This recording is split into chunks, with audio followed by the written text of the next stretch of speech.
I would add with what Mike and what the governor were saying about the next generation, we lose track of the fact that the college students graduating this year at 22 years old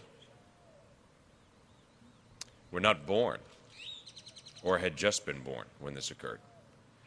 So it is important to be able to maintain this. To the families and friends of the 168 fathers, mothers, sons, daughters, brothers and sisters, of all those that we lost and the resilient survivors, and to the loving friends and families, my thoughts and the thoughts of the still grieving nation are with you. We have not forgotten. We said we would not, and we have not. Even as our hearts are broken, I remind us that the Lord is near to the brokenhearted, and he continues to fulfill that promise in our lives every day.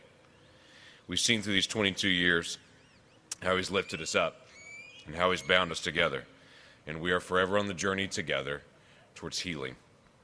When we come together to pray and remember, we both honor them and we continue to move forward. And we declare with one voice again that evil does not win. Oklahoma City was truly forever changed that day. But we've continued to revitalize both our families and our lives in this city. And I'm grateful for what has happened in the leadership of the memorial, in the museum, and what has been done day after day, week after week, to be able to remember well.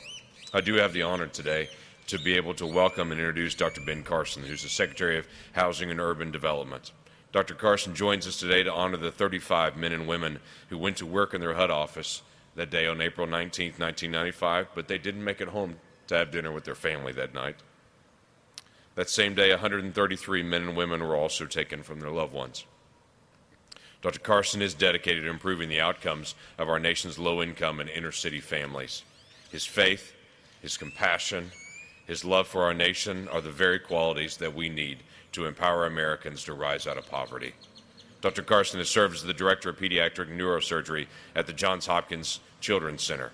We appreciate his participation in today's ceremony. He has a very busy schedule, but to be able to set it aside and be with us today is truly an honor. So please welcome with me United States Secretary of Housing and Urban Development, Secretary Ben Carson.